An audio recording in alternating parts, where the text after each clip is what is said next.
Mula kay Pablo na apostol ni Kristo Jesus ayon sa utos ng Diyos na ating tagapagligtas at ni Kristo Jesus na ating pag-asa.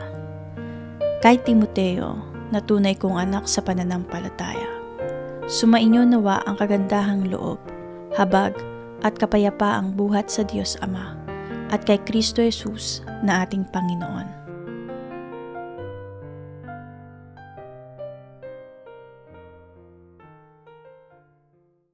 Babala tungkol sa maling katuruan. Gaya ng ipinapakiusap ko sa inyo bago ako pumunta sa Macedonia, nais kong manatili ka sa Efeso upang utusan mo ang ilang tao diyan na huwag magturo ng maling aral at huwag nilang pagaksayahan ng panahon ng mga alamat at mahahabang talaan ng mga angkan. Iyan ay pinagmumulan lamang ng mga pagtatalo at hindi nakakatulong sa tao upang matupad ang plano ng Diyos sa pamamagitan ng pananampalataya.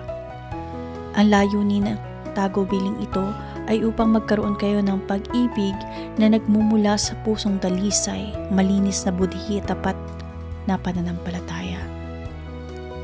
May ilang tumalikod sa mga bagay na ito at nalulong sa walang kabuluhang talakayan. Nais nilang maging tagapagturo ng kautusan gayong hindi naman nila nauunawaan ang kanilang sinasabi at sa kanilang mga itinuturo ng may buong tiwala sa sarili.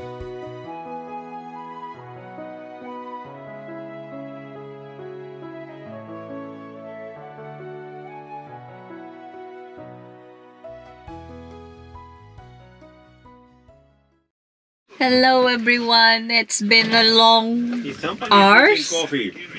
Huh? Coffee? Yeah. We want coffee. Do you want coffee? No. We say no.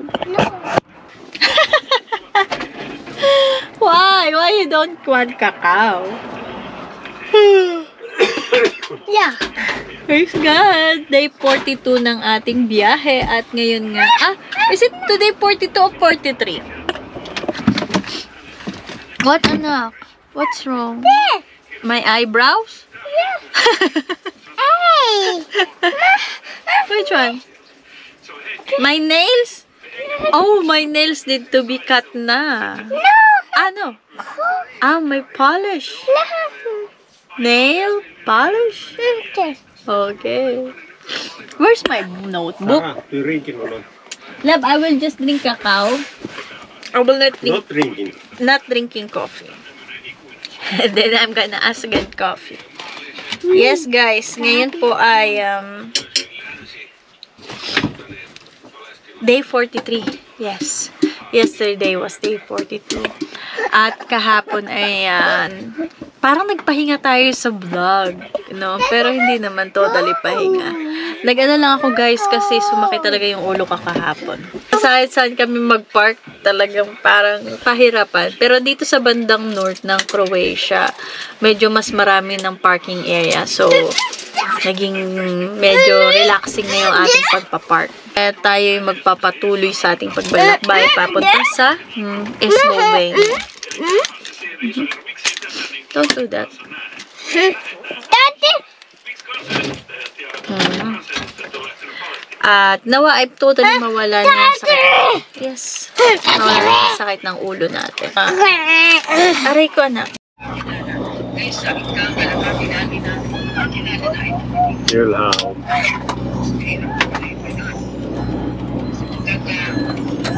Sana po mararanasan na natin o natanggap na natin yung mga biyaya, yung mga praise na rin mula sa atin. Ay, sarap pa natin.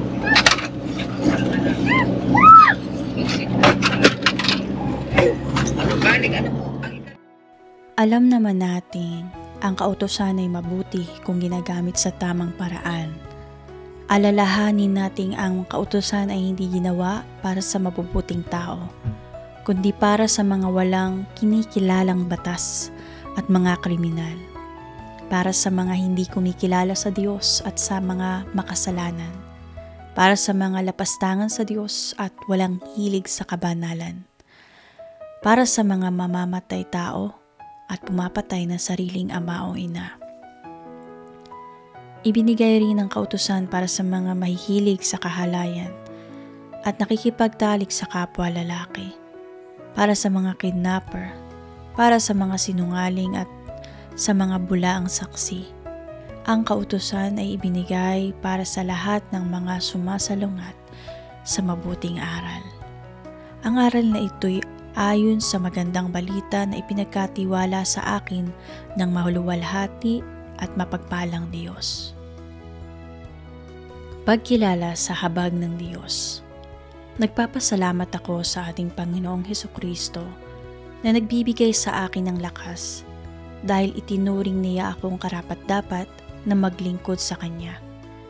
Kahit na noong unay, nilapastangan, inusig at nilait ko siya.